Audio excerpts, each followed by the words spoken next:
எல்லோருக்கும் நமஸ்காரம். பகவத்கீதை அத்தியாயம் 1 ஸ்லோகம் 16.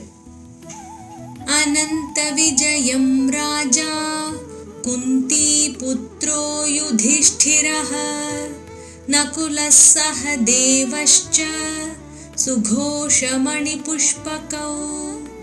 அனந்த விஜயம் ராஜா குந்தி புத்ரோ யுதிஷ்டிரஹ நகுலः சஹ தேவஸ்ச சுகோஷமணி புஷ்பகௌ. அனந்த விஜயம், அனந்த விஜயம் என்ற சங்கையும், ராஜா மன்னர், குந்தி புத்ரோ குந்தியின் மகனான, யுதிஷ்டிரஹ யுதிஷ்டிரர் அதாவது தர்மர், நகுலஹ நகுலன், சஹதேவஸ்ச மற்றும் சகாதேவனும், சுகோஷ மணி புஷ்பகௌ சுகோஷம் மற்றும் மணி புஷ்பகம் என்னும் சங்குகளையும். ஸ்லோகத்தினுடைய விளக்கம். இந்த ஸ்லோகம் பாண்டவர்கள் ஐவரும் தங்களின் சங்குகளை முழங்கி போரை முறையாக தொடங்கியதை உறுதிப்படுத்துகிறது. யுதிஷ்டிரர் இவர் ஒரு அரசர் என்பதால ராஜா என்று குறிப்பிடப்படுகிறார்.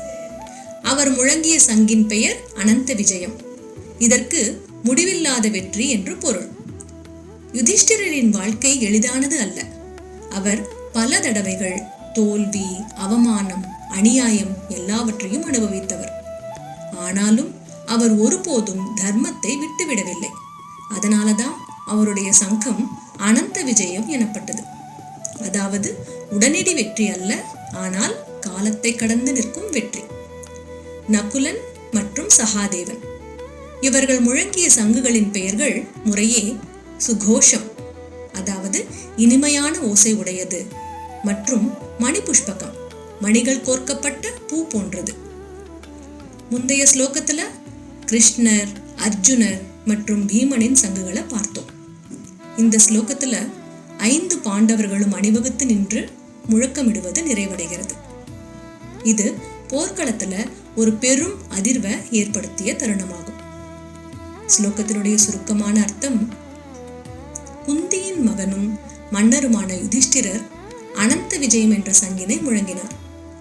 நகுலன் சுகோஷம் என்ற சங்கினையும், சகாதேவன் மணி புஷ்பகம் என்ற சங்கினையும் முழங்கினார்கள். ஸ்லோகத்தினுடைய அர்த்தம் விளங்கி இருக்கும்னு நம்புறேன். நன்றி.